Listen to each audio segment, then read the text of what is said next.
Buenos días, buenas tardes o buenas noches con todas las personas que están viendo este video. Yo soy Nelson Berru. Y bueno, hoy estamos en el 3 de octubre. Ya estamos en la recta final del año bíblico. Vamos a Esdras, a estudiar el libro de Esdras. Vamos a estudiar Esdras 1, 2, 3 y 4. Tenemos faena. De ahí vamos a hacer una pequeña, ¿cuál es la palabra? Intervención. Y vamos a pasar a Ageo y a Zacarías, que nos va a poner un poquito en otro contexto, ¿no? Ageo y Zacarías vamos a estudiarlo en 2 días, aunque solamente es uno. No me gusta coger un libro y incluirlo en otro. Me gusta hacer una separación en ese sentido, ¿no? Pero hoy vamos a Esdras. Esdras, miren, yo les dejo en la descripción de este video, les dejo estas dos imágenes. Ahí está, que forman un solo, ¿no? Son ahí, sino que en el diccionario bíblico adventista están en hojas separadas, entonces por eso está separado, no es que yo le haya cortado. Entonces, esto es para que ustedes le peguen en su Biblia. Yo le pegué de esta manera, le pegué así, entonces como la manera de un libro, ¿no? Si ustedes quieren pegarle de largo y les entre su Biblia, bacán, pero ya es cosa de ustedes como le quieran. Yo posiblemente les haga una impresión en una sola hoja, no sé la verdad. Déjenme ver, pero esta hoja ya no puedo utilizarla porque ya escribí en ella, entonces no les puedo regalar la copia de este. Voy a tener que sacar la copia del original nomás. Entonces, miren, ¿qué es esto? ¿No? Miren, aquí están todos los reyes que estuvieron involucrados, ¿no? En los 3 edictos para la reconstrucción del templo. Está muy bueno, la verdad. Yo lo pegué en el libro de Esdras. No se los di, Daniel, porque la verdad me había olvidado de este. Pero cuando llegué a Esdras me acordé. Entonces, miren, ustedes pueden coger y pegarlo esto en Esdras, ¿no? Y ahí tienen una idea clarititita de toda la cuestión que fueron los reyes, los edictos, los pasajes bíblicos. Está mega súper bueno. Está mega súper bueno, están los años, está todo, está el orden, porque vamos a ver que entre la historia de los reyes, de los medos y los persas es un poco revuelta, ¿no? Por ahí parece que un rey estaba más adelante que el otro, pero bueno, aquí nos especifica muy bonito podríamos decir ¿qué será este cuadro, no? Podríamos decirlo así, ¿no? Aquí nos explica muy bien este cuadro, ¿no? Entonces se los dejo, imprímalo, péguenlo en sus Biblias. Yo lo tenía pegado, pero lo despegué para mostrarles a ustedes, ¿no? Péguenlo en sus Biblias y listo, el resto que sea simplemente historia, ¿no? Entonces esto les dejo aquí en la descripción de este video. Váyanse a diagramas, ahí van a estar. Estos materiales, mis queridos hermanos, acuérdense que son únicos, ¿no? No es presunción, ¿no?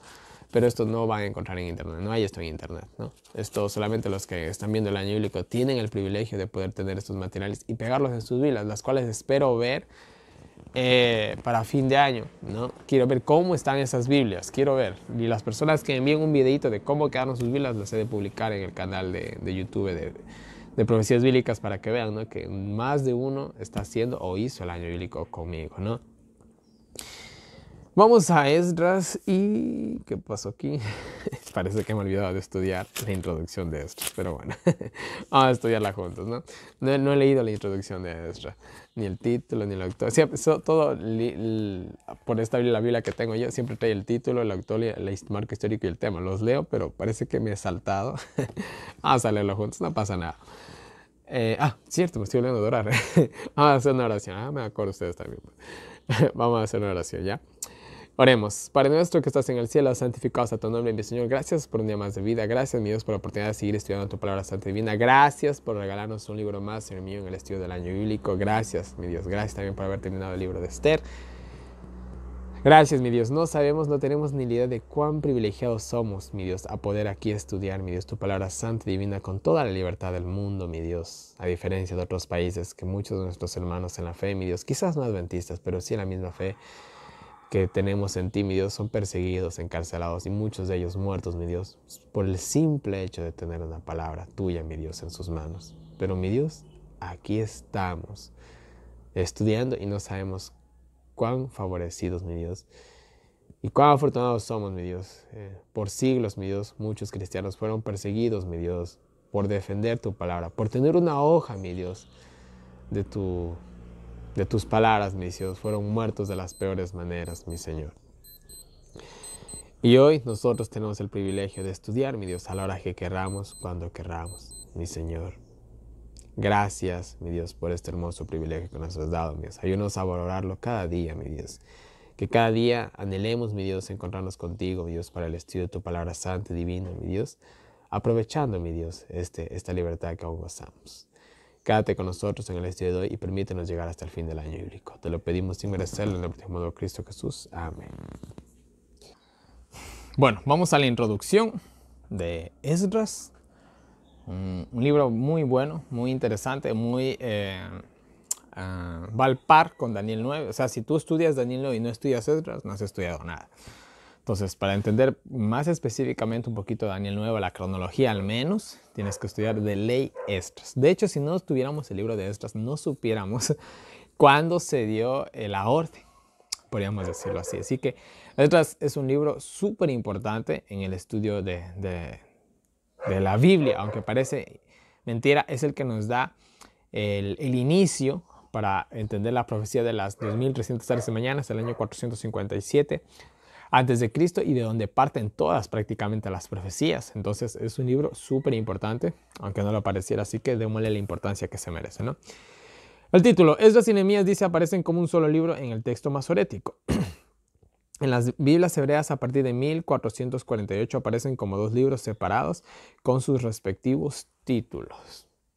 Interesante que Esdras y Nehemías prácticamente sean un solo libro, ¿no? Bueno, dice, esta división seguía a la Vulgata. En la Septuaginta aparece una y dos de Esdras, perdón. El primero es un libro apócrifo que contiene trozos de Esdras, Nehemías y Segunda de Crónicas. Suele que los libros apócrifos se los llama así porque no tienen valor profético, sino histórico. O sea, les explico de nuevo, no está de más la explicación, ¿no? Es como si alguien cogiera y escribiera un libro. Digamos que yo soy profeta de Dios, ¿ya? Yo escribo un libro, ¿no? Libro de Nelson, ¿ya?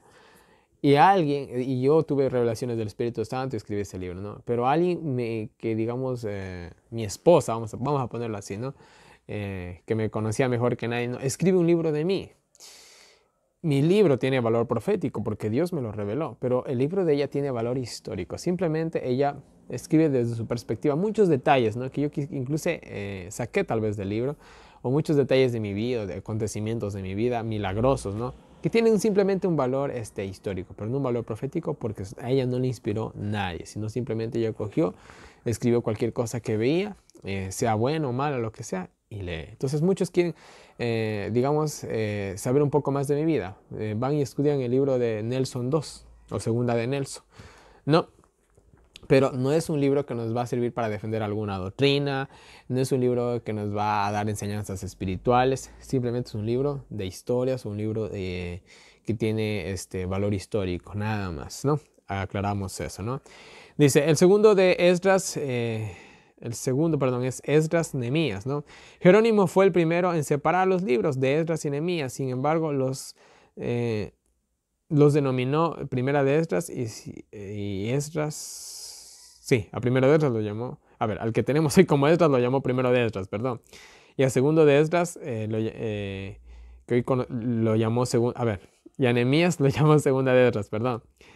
Tercera de Esdras, el libro apócrifo que aparece en la Septuaginta, ¿no? Y 4 de Esdras, libro apocalíptico espurio que data de la era cristiana. O sea, Esdras ha sido, miren, interesante, el primer libro que nos topamos que ha tenido tantas réplicas, vamos a decirlo así, ¿no?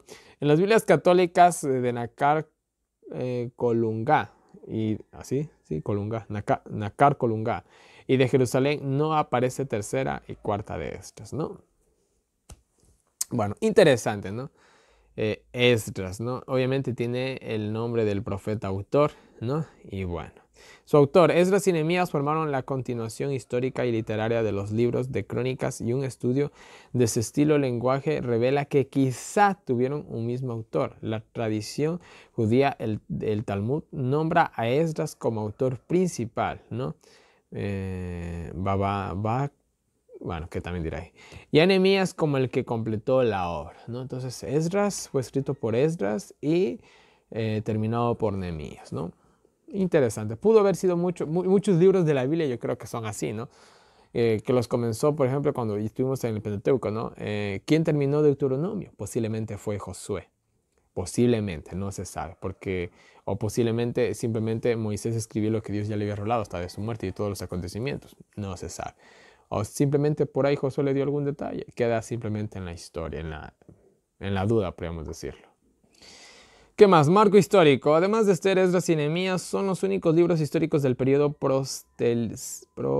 postexilio y son de gran importancia para reconstruir la historia de los judíos de dicho periodo. Sin embargo, no registran la historia del pueblo de Dios en una secuencia interrumpida correspondiente al periodo abarcado por los dos libros, sino solo ciertas partes de ella. Hay grandes vacíos para cuales se tiene poca información, o sea, se anotaron, por así decirlo, entre comillas, las cosas más importantes, ¿no? Todos los sucesos descritos en Esdras y Nehemías ocurrieron durante la primera mitad del periodo del Imperio Persa, ¿no? O sea, cuando estaban los medos y los persas, está ocurriendo toda esta historia, ¿no?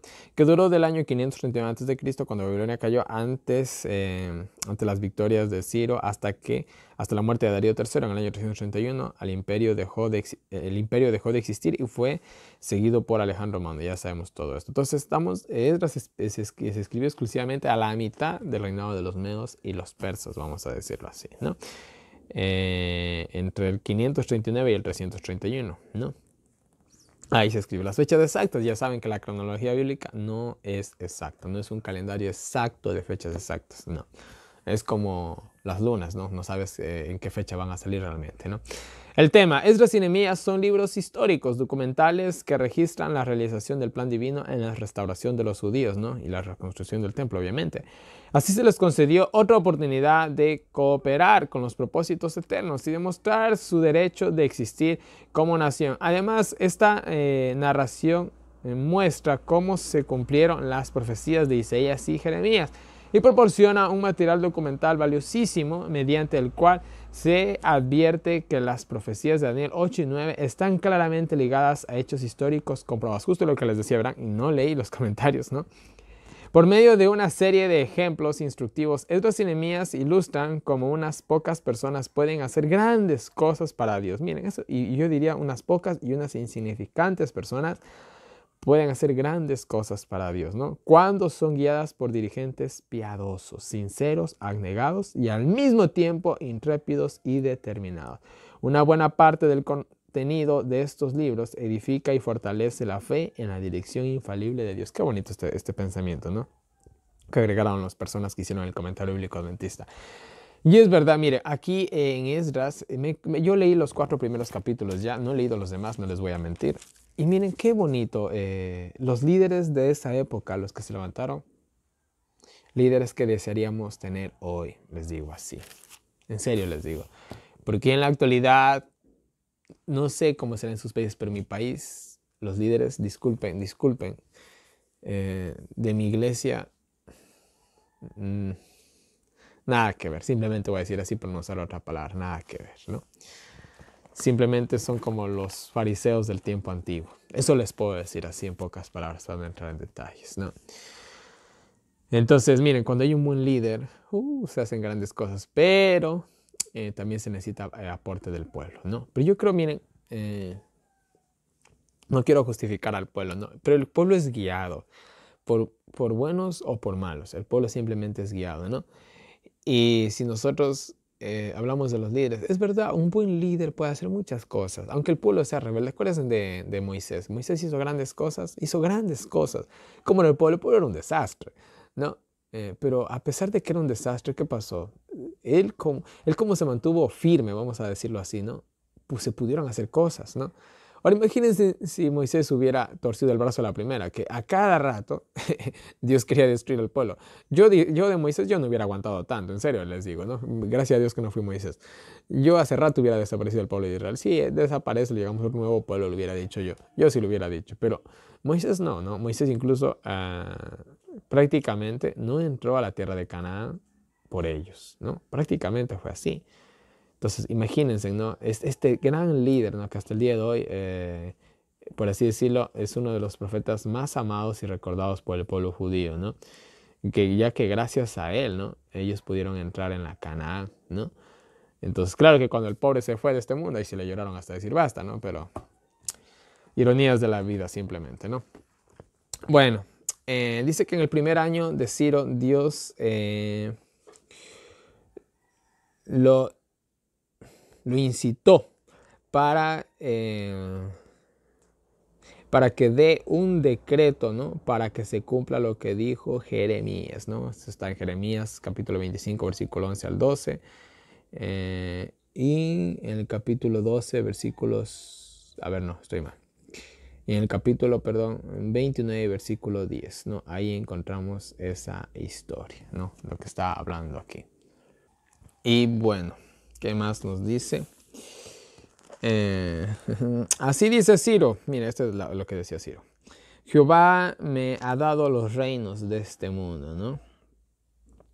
Y me ha mandado, ¿no? Que edifique su casa en Jerusalén, ¿no? Y bueno, Ciro dio el decreto, ¿no? Este decreto que estamos leyendo en el otoño del año 537, ¿no? Los judíos volvieron en la primavera del año 536, ¿no? Según Profetas y Reyes 408. Ciro también reconoció a Dios, ¿no? Pero miren, no se me hagan no se me confundan. Del año 605, que fue cuando fue el primer exilio, ahí fue cuando fue llevado Daniel, hasta el año 536, ojo, 536, eran 70 años, del 605 al año 536. Pero Ciro dio el decreto un año antes. Entonces, el hecho de que haya dado un año antes dio tiempo a los judíos para que ellos se organizaran y fueran al siguiente año, que fue el año 536, y volvieran a Jerusalén, ¿no? Y esa fue la primera vez que volvieron, y aquí se cumplen los 70 años, ¿no? Que se habían profetizado que iban a estar cautivos, ¿no? Pues ya en el año 536 se dio la oportunidad y ellos volvieron al año 537 antes de Cristo, ¿no? Entonces ahí está, ¿no? Y dice, los que son y los que son de su pueblo, que suban, ¿no? Y le edifiquen su casa, ¿no? Aquí está dando Ciro la orden para que puedan volver los judíos. Acuérdense que eran como esclavos, prácticamente cautivos, ¿no? Su política, miren, la política de Ciro era de ayudar, ¿no? A los que habían sido oprimidos por Babilonia, ¿no? Y pues bueno, los judíos no fueron la excepción, ¿no? De esta manera el tipo, esto era como yo te rasco la espalda y tú me rascas la espalda, ¿no? Más o menos así, ¿no? Un favor para otro favor. Entonces, ellos tuvieron una política muy benevolente, vamos a decirlo así. Los griegos también parece que siguieron esa política, ¿no? Porque se veía resultados, ¿no?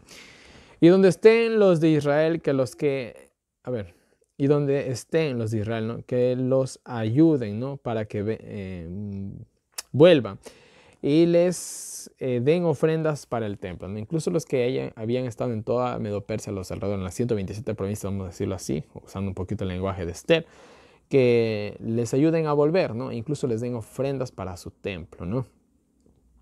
Y miren, según Profetas y Reyes, página 409, dice que Ciro leyó las palabras de Isaías, capítulo 45, versículos 4 al 6 y versículo 13, ¿no? Y eso le impactó, ¿no? Al ver que a él Dios le había dado prácticamente la orden de edificar el templo o de ayudar a los judíos. Entonces, miren, yo no sé si Ciro se salvó o no, la verdad. La Biblia tampoco registra eso, parece ser, pero estos hombres, ¿no? Por increíble y poderosos que fueron muchos de ellos supieron reconocer que había alguien superior a ellos, ¿no? Entonces dijeron, no, hagamos las cosas bien, ¿no? Si hay alguien mayor que nosotros, aprendamos a acatar esas órdenes. Fue prácticamente las órdenes, lo que ellos dispusieron, y eso les dio cierta prosperidad. Eso también lo vemos con la historia de Nabucodonosor, ¿no? Entonces vemos ahí algo muy bueno de estos reyes, ¿no? Y bueno, seguimos. Dice, así dice que se levantaron los jefes de Judá y de Benjamín, ¿no? Y los sacerdotes, que serían los levitas, y los levitas también, ¿no? Para edificar el templo. Entonces se levantó un grupito. No fueron todos que dijeron, ya vamos a volver a Jerusalén. No, muchos de ellos ya habían hecho vidas en Babilonia, o en este caso ya el imperio de los medos y los persas. Entonces no era fácil. Verán, yo les voy a hacer una pregunta a ustedes que me están viendo. ¿Cuántos de ustedes ahorita, si les dijeran vamos a vivir al campo, se cogieran y se fueran, renunciaran a sus trabajos y se fueran a vivir al campo? Ya, difícil la decisión, ¿verdad? No es fácil. Entonces, imagínense, ellos ya tenían unas vidas hechas. Claro que no estaban en su nación, pero y hay muchas personas que incluso viajan al extranjero. ¿Es fácil volver a su país después de haber hecho una vida, haberse casado ahí, tener hijos ahí? Ah, ya. No es fácil, si se dan cuenta. Entonces, no es algo que no era algo fácil de hacer, vamos a decirlo así, ¿no? No había había que tener una gran disposición en el corazón para poder hacer algo así, ¿no? Y bueno, dice que todos los vecinos les dieron ofrendas para la causa. Todos estos que se habían decidido ir a Jerusalén, dice que fueron ayudados, ¿no? Eso, bueno, aquí vemos algo bueno en ese sentido, ¿no? Dice que Ciro sacó los vasos que había traído Nabucodonosor, ¿no? Y se le dio a los judíos, ¿no? Dice que lo puso a manos de su tesorero, el cual le dio a Sebasar, que era príncipe de Judá. Sebasar, hasta donde se sabe, era nieto del rey Joaquín, según Primera de Crónicas, capítulo 3 y versículos 17 al 19. Entonces Sebasar, quédense con ese nombre, Sebasar. Él fue, por así decirlo, entre comillas, por usar una palabra, la máxima autoridad, el líder máximo de toda de este pequeño éxodo, vamos a decirlo así, ¿no? De este pequeño grupo de personas que decidieron volver a Jerusalén, ¿no? Y bueno, dice que se les dio 30 tazas de oro, 1000 de plata, aquí he puesto 100 yo, ya, 1000 de plata, 29 cuchillos, otros 30 tazones de oro, otros 410 de plata y 1000 y otros 1000 vasos, ¿no? En total dice que fueron 5400, ¿no? Fueron llevados con los que fueron a Jerusalén. Con este pequeño grupo se fue llevado todo esto, ¿no? Entonces, miren, vamos a destacar una vez más el carácter de Ciro, ¿no?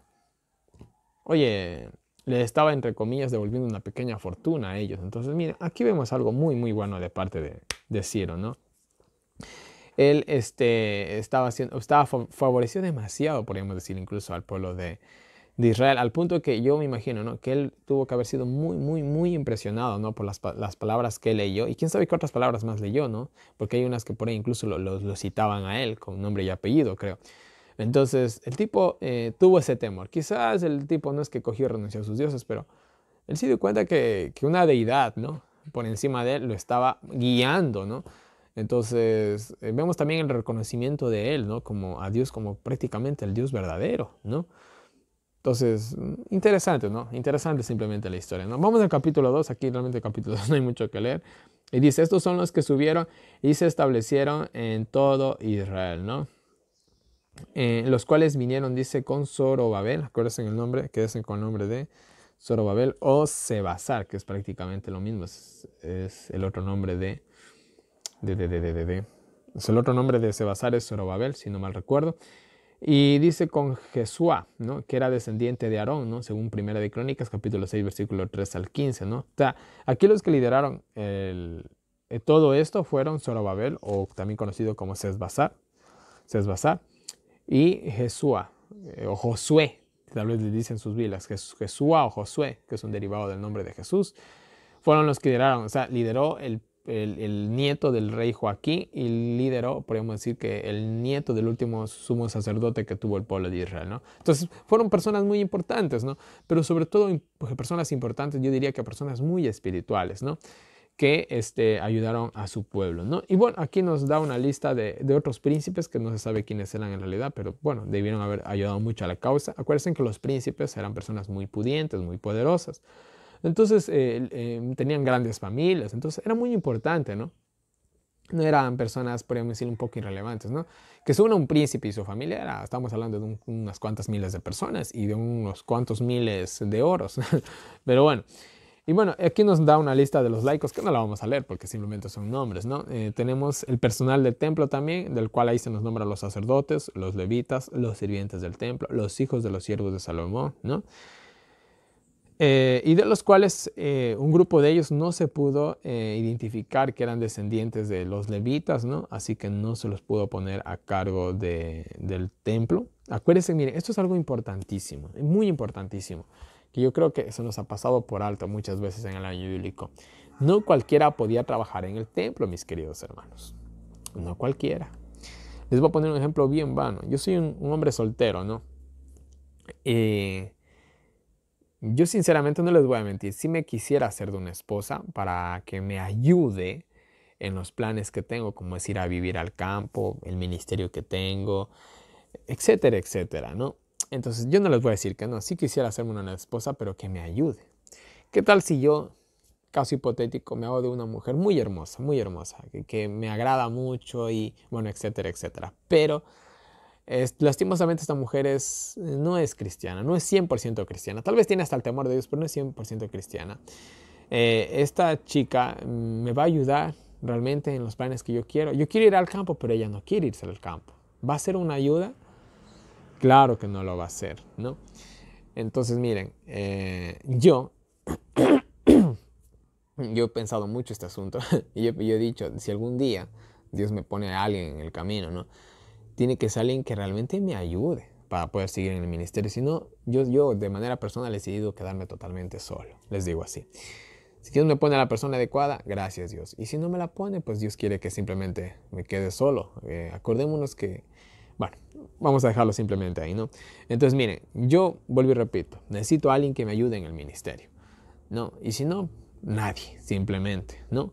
Acá, de igual manera, miren, yo que les pongo este ejemplo tan insignificante a comparación de lo que se está haciendo aquí, ¿no?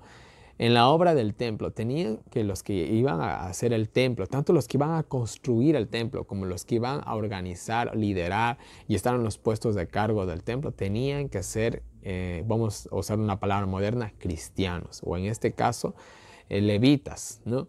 O del pueblo de Israel. Si no, no se les permitía. Y aquí más adelante vamos a ver que hubo justamente un pequeño altercado con ese asunto, ¿no?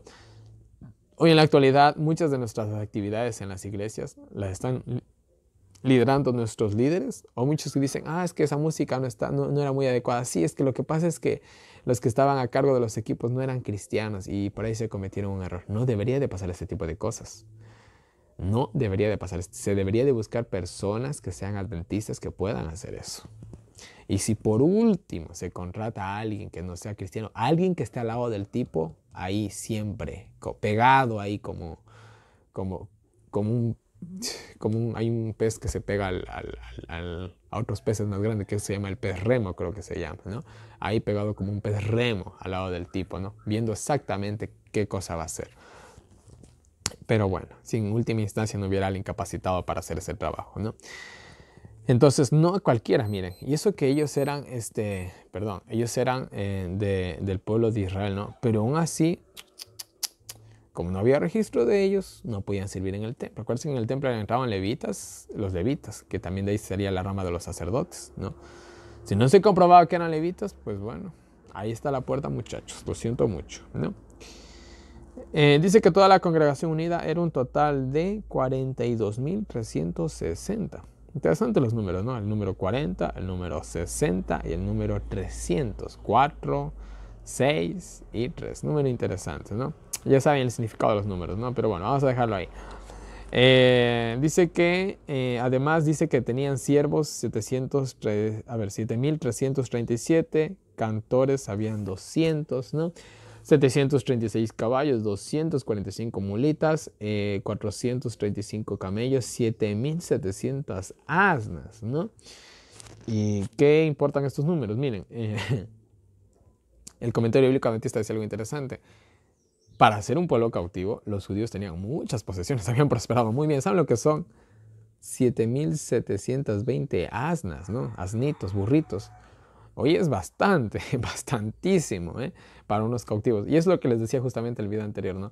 Los judíos son muy buenos en los negocios. Los judíos, disculpen, a comparación de nosotros los latinos, ellos no son vagos. Es como, por ejemplo, en mi país, en la costa, porque la costa es bastante calurosa, los agricultores trabajan hasta el mediodía y toda la tarde, ¿qué se la pasan haciendo? Ni entramos en detalles. Pero es tristemente así, ¿no?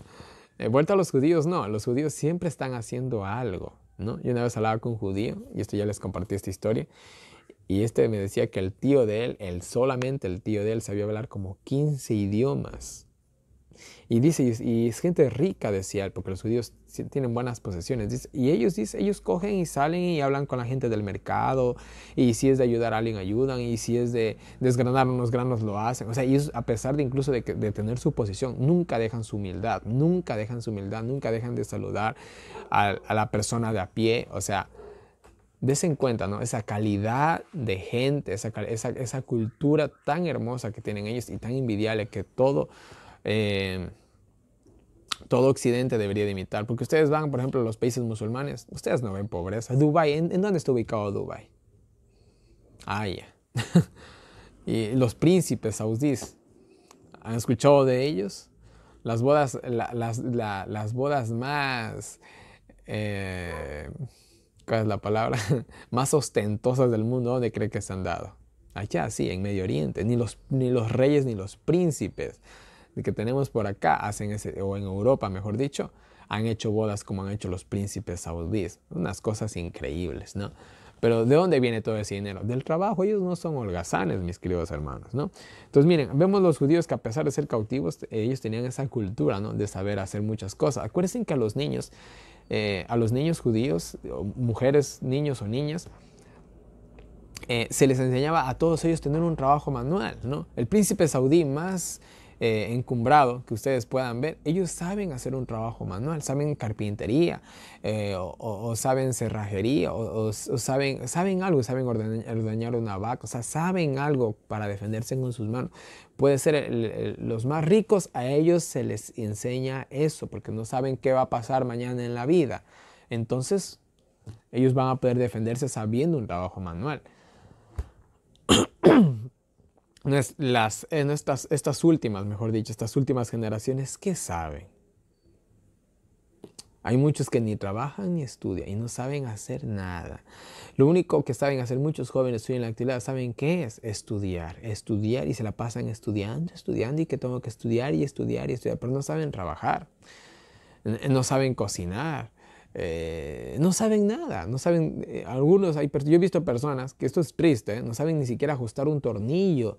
O sea, no, no comparto esa idea para lo más mínimo, ¿no? Entonces, miren, aquí tenemos una pequeña lección, disculpen, siempre me salgo un poquito del tema, ¿no? Pero miren, los judíos se habían prosperado muy bien a pesar de ser cautivos, porque era gente de trabajo, gente diligente, ¿no? Mis queridos hermanos, ¿no? Entonces, miren, eso. Sigamos. Dice que algunos jefes de familia, dice que ofrendaron, dice, para edificar donde había estado antes el templo, ¿no? Y bueno, dice que dieron 61,000 dracmas de oro. Oye, habían dado una pequeña o una gran fortuna. Un dracma creo que era un dracma. Creo que era la paga de un día, no estoy muy seguro. Pero sea como sea, una pequeña fortuna, una gran fortuna, hablamos de 61,000 dracmas de... No, era más, no era la paga de un día, era más eso. Pero bueno, dieron bastante, tenían plata, ¿eh? No es que les sobraba el oro, pero habían prosperado muy bien para poder dar eso. Entonces, los príncipes, los jefes de sus familias dieron esa increíble ofrenda, ¿no? 61,000 dracmas de oro y 5,000 libras de plata, ¿no? Y 100 túnicas sacerdotales. Acuérdense que la ropa en la antigüedad, aún hoy en la actualidad, hay ropa cara, ¿eh? Aún hoy en la actualidad hay ropa cara.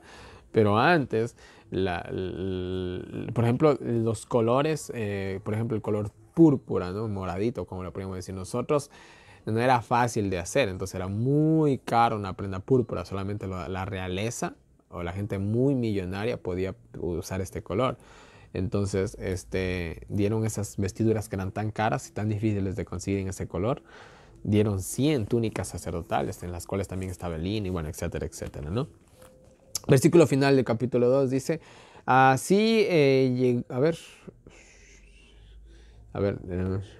así llegaron todos, se establecieron donde les correspondía. Entonces también no es que cogieron y cada cual se centró solamente y vivieron en Jerusalén, no, cada cual fue y dijo, bueno, yo soy de la tribu de no sé dónde y me toca por acá y yo voy por acá y acá, y se expandieron bonito por por toda la nación, ¿no? Eso fue lo que hicieron, ¿no? Vamos al capítulo 3, déjenme ver, ya me desubiqué, no, sí estoy bien, ya. Vamos al capítulo 3 y me queda el 4 también, ya dice.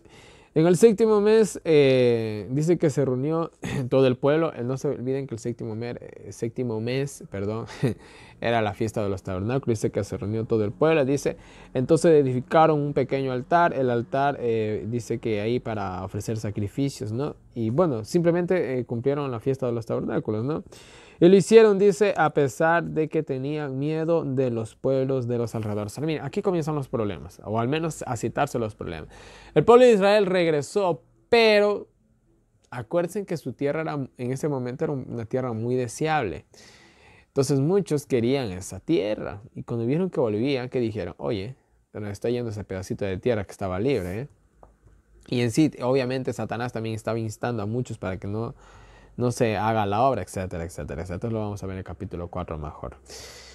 Y bueno, dice que a pesar de todo, dice, celebraron tabernáculos como estaba escrito, o sea, al pie de la letra, ¿no? Aunque no tenían el templo, ellos hicieron humanamente todo lo posible para celebrar esta festividad, ¿no? Y dice que después siguieron con el orden de todos los sacrificios, ¿no? Habla de los sacrificios matutinos, vespertinos, las ofrendas voluntarias. O sea, en la manera que ellos pudieron, trataron de seguir todas las ordenanzas que Dios había dejado con respecto a los holocaustos y sacrificios, ¿no? Dice que desde el séptimo mes establecieron, ¿no?, los sacrificios, pero aún no se hacía el templo, ¿no? Simplemente había un altar, ¿no? Y yo me imagino que tal vez había una tienda, alguna cosita, ¿no? O sea, pero no el templo en sí como estaba, ¿no? Y así dice, dieron dinero para todos los que trabajaron en el templo. Acuérdense que los sacerdotes levitas pues dependían de las ofrendas y toda la cuestión. Pero también habla aquí de los albañiles, ¿no? De los canteros, los carpinteros, todos los que comenzaron a la reconstrucción del templo también se dieron ofrendas para pagar a estas personas. Pues bueno, estaban trabajando y lograron digno de sus salarios, ¿no? Dice que en el segundo año de lo que habían venido, ¿no? Comenzaron, dice, la obra del templo, dice, con los levitas de 20 años para arriba, ¿no? Entonces los que trabajaban ahí eran levitas de 20 años para arriba, en todo su vigor, en toda su juventud, ¿no? Y cuando dice, se ponían los cimientos, dice, aparecieron, dice, los sacerdotes para alabar según la orden de David, ¿no? Y bueno, esta orden que podemos ver de David está en Primera de Crónicas, capítulo 15, versículos 16 al 24, ¿no?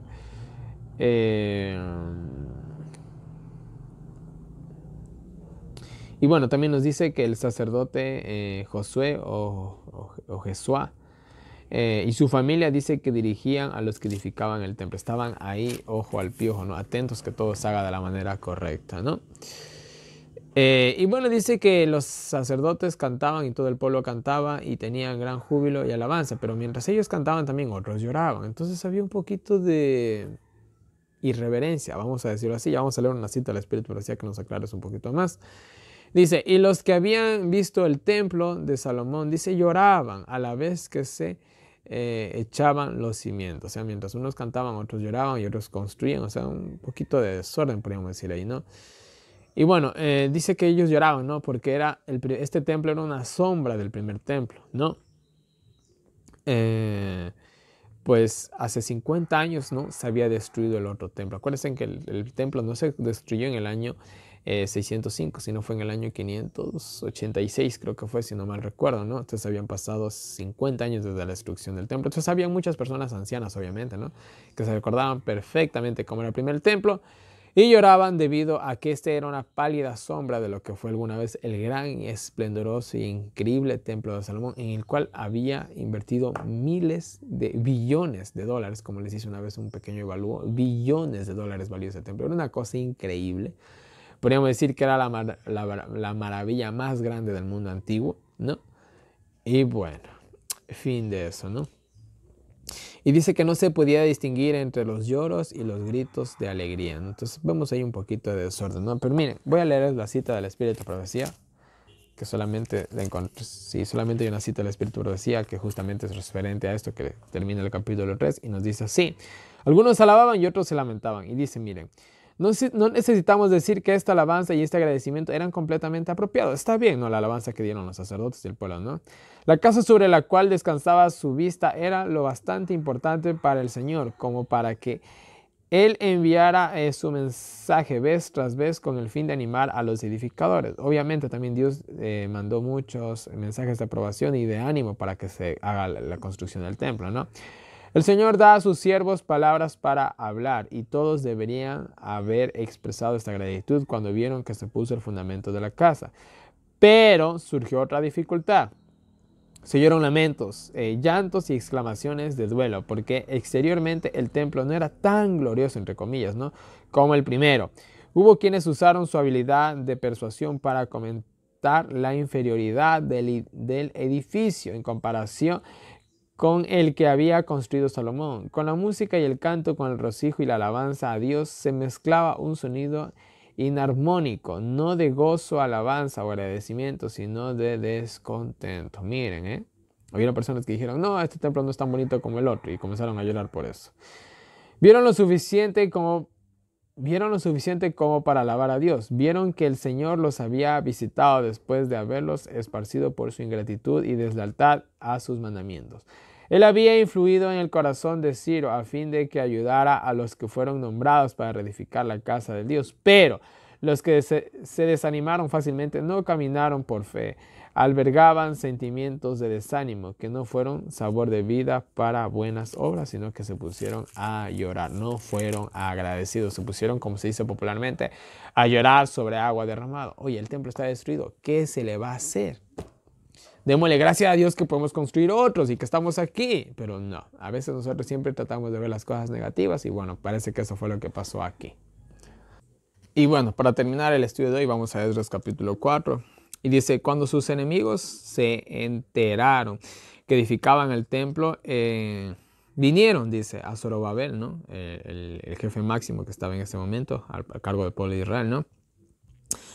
Y le pidieron, ¿no?, que les permitieran ayudarles en la edificación, ¿no?, con la excusa de que buscaban a Dios. Pero Zorobabel y Yeshua, que era el sumo sacerdote, y los demás líderes no se lo permitieron, ¿no?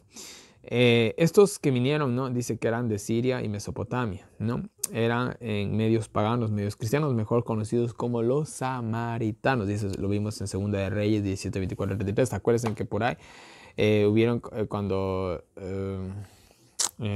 Siria, si no mal recuerdo, conquistó esa parte del reino del norte y quisieron habitar ese lugar, comenzaron a venir leones que devoraban a las personas. Entonces cogieron y los que estaban ahí residiendo en lo que era el reino del norte comenzaron a tener una especie de culto medio mezclado entre lo pagano y lo cristiano, y de esa manera para apaciguar la ira de Dios, que más o menos funcionó, ¿no? Entonces, eso se conoce como en el Nuevo Testamento se los conoce como los samaritanos, que aquí también aparecen, ¿no? Y estos quisieron ayudar a la construcción del templo, pero ahí viene la cuestión, dice, nosotros unidos la edificaremos como mandó Ciro, ¿no? Entonces, miren, ellos aquí, miren, me encanta, el libro de Esdras me encanta, porque aquí el pueblo de Israel al fin aprendió la lección. Muchos hubieran dicho, bacán, nos vienen a ayudar, qué increíble, ¿no? Vamos a terminar la hora más rápido. Ellos dijeron, no, no se puede. El mandamiento dice que no puede venir un extranjero y hacer esto. Que sí que vamos a... No, y punto, ¿no? O sea, ellos al fin aprendieron la lección y comenzaron a hacerle caso a Dios en todo, ¿no? Entonces, desen cuenta de eso. Eso fue algo muy, muy bueno. Acataron muy bien la orden de no unáis en yugo desigual, ¿no? Al fin aprendieron la lección ellos, ¿no? Pero lastimosamente, en el Nuevo Testamento nos vamos a dar cuenta que se lo llevaron al extremo, así que bueno. Es muy difícil, mis queridos hermanos, mantenerse en el medio. Es muy difícil. No saben cuán difícil es mantenerse en el medio. Es como caminar en una cuerda floja, ¿no? ¿Qué tan fácil es caminar por esa cuerda? Es difícil. De estos samaritanos, vamos a llamarlos así, dice, entonces dice, ellos desanimaban al pueblo para que cese. Miren, si ellos realmente hubieran querido adorar a Dios y hubieran dicho, bueno, está bien, en la orden dice, el mandamiento dice que no podemos colaborar, pero ¿qué tal si le hacemos una ofrenda en oro y plata para ayudarlos? Oye, bacán hubiera sido, yo creo que se hubiera aceptado, ¿no? Hubieran ayudado de otra manera. Pero ellos no, como no podemos ayudar, vamos a perjudicar, ¿no? Entonces comenzaron a desanimar a las personas, ¿no?, para que no trabajen. ¿no? Sobornaron, ¿no? A consejeros reales del rey, ¿no? A unos para, no, para hacer fracasar, perdón, a la obra, ¿no? Y así fue en todo el reinado de Ciro hasta Darío, ¿no? Que hubieron complicaciones, comenzaban los problemas, ¿no? Dice que al principio del reinado de Asuero escribieron acusaciones contra los de Judá, ¿no? A ver. Ya. Pero parece que Asuero no les hizo mucho caso, la verdad, ¿no? Entonces dice que en días de Artajerjes, ¿no? Pero verán, aquí vamos a hacer una pequeña pausa. Si ustedes van al cuadrito que les dejé, que aquí está en 2 partes, pero bueno, van al cuadrito. Si no aparece en la descripción de este video aún, espérense al otro video porque ahorita estoy con el tiempo un poco corto y no sé si tenga tiempo para compartirles la imagen en la descripción de este video, pero si no es en este video que están viendo, será en el segundo video que suba después, en el que ya pueden encontrar la imagen, ¿no? Pero miren, aquí por ejemplo tenemos el orden Ciro, Cambises, Darío, Jerjes y Artajerjes, ¿no? Entonces miren, después de Ciro vino Cambises. Y después de Cambises hubo un falso Esmirdis, ¿no? ¿Quién es este falso Esmirdis? Yo me confundí, pero fui a la historia y pues bueno, le entendí. Miren, Cambises, antes de irse, o sea, Cambises reinaba a los medos y los persas, o sea, murió Ciro, vino Cambises. Cambises reinaba a los medos y los persas, ¿no? Y antes de ir a la guerra, ¿no? Dice que mandó a matar a Esmirdes, su hermano menor, en secreto, ¿no? Él iba a una guerra a Egipto, mandó a matar a su hermano menor en secreto, ¿no? Para evitar una rebelión, ¿no? Dice que como su muerte fue en secreto, dice un tal Gaumata, creo que así que lo escribí. Bueno, tal Gaumata se hizo pasar por él, ¿no? Y gobernó 6 meses, ¿no? Este tal Gaumata era una especie de sacerdote o sumo sacerdote del reino de los medos y los persas. Era alguien muy poderoso, ¿no? Y dice que Cambises, ¿no? Obviamente escuchó la noticia y bueno, viendo él que no había esperanzas para recuperar el reino, dice que él se mató, ¿no? Y confesó, dice, el asesinato de su hermano. Entonces ahí todo el mundo se dio cuenta que no era el verdadero Esmirdis, sino era alguien que se había hecho pasar por el hermano menor del rey y había ocupado el trono del rey, ¿no? Entonces, un poco revuelto esta cuestión, ¿no? Pero eso, ¿no? Entonces este falso Esmirdis, se le llama el falso Esmirdis porque no era el hermano del rey, sino alguien que se hizo pasar por el hermano del rey para sucederlo en el trono. Y pues bueno, lo consiguió por 6 meses, pero ya pues ya saben que vino uno más sabido que él, como se dice, y ya saben el resto de la historia, ¿no? Entonces aquí está un poquito esto también. Bueno, lo que yo les leí, no, eso lo investigué y lo anoté yo. Pero aquí nos cita el falso Esmirdes, ¿no? Ahí tiene un cuadrito que yo lo he señalado con rojo, que está después de Cambises, ahí dice falso Esmirdes, ¿sí ven? Y ahí está, yo lo señalé con colorcitos para saber distinguirlo, ¿no? Pero bueno, ahí está. Muy bien. Y sigamos, ¿no? Entonces, miren, le enviaron cartas a este falso Esmirdi. No, y le enviaron, dice, una carta.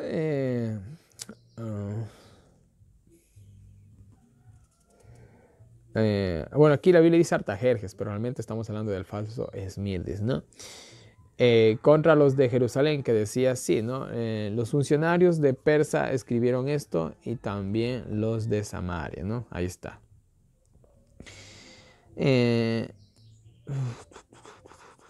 ¿Dónde me quedé? Los judíos están reconstruyendo esta ciudad rebelde y mala, ¿no? Y sepa que lo hacen, ¿no? Y sepan que si lo logran hacer, reconstruir esta ciudad, no pagarán tributo. Y como trabajadores reales no podemos permitir eso, ¿no? Es el resumen de la carta, ¿no? Entonces dice, estos mandatarios le mandaron esta orden, ¿no? Al rey y le dijeron, investigue en las crónicas reales y vea que esta ciudad es mala, ¿no? Véalo en los archivos de Nabucodonosor, ¿no? O sea, se mandó a investigar, ¿no? Las rebeliones que el pueblo de Israel había hecho en los días de Nabucodonosor. Eso ya lo vimos en la historia de los reyes. Algunos reyes se rebelaron con la voluntad de Nabucodonosor, ¿no? Entonces ellos les dijeron, vean, estos son unos rebeldes y los construyen el templo, no van a pagar impuestos, se van a rebelar, tú vas a perder el poderío de este otro lado del río Éufrates, etcétera, etcétera, etcétera, ¿no? Entonces, investiguen las crónicas del rey Nabucodonosor y vas a ver que ahí está todo esto escrito, ¿no? Y bueno, dice que el rey así lo hizo, ¿no? Dice que el rey envió esta respuesta después de haber investigado. Dice, la carta me ha sido leída, ¿no? Mandé a investigar y es verdad, ¿no? Esta ciudad se ha revelado en lo pasado, ¿no? Y, y que tuvo reyes fuertes, ¿no? Con grandes dominios, ¿no? Y bueno, ahí pueden mencionarse a muchos reyes, pero bueno. Ahora dice, dad la orden, ¿no? Para que pare esa obra, ¿no? Y sean puestos, y sean prestos para que no crezca la amenaza, ¿no? Y bueno, en versículo 21 también da la opción, ¿no? El rey también dice una palabra que les voy a leer textualmente, ¿no? Y que no sea esa ciudad reedificada hasta que por mí sea dado mandamiento, ¿no? O sea, a pesar de que se había dado la orden de detener la reconstrucción, los judíos tenían una oportunidad, podríamos decirlo, de presentar apelar, podríamos decirlo, al rey, ¿no? Por eso dice, hasta que por mí se ha dado mandamiento, se ha dado otro mandamiento para volver a edificar el templo, ¿no? Se dio esta opción, o sea, no es que se paró para siempre la obra, ¿no? Vemos eso. Y pues bueno, tuvieron ese problema, estaban construyendo el templo, que Ciro mismo había dado la orden, pero comenzaron, ya saben, los chismes, los problemas de envidia y se paró todo.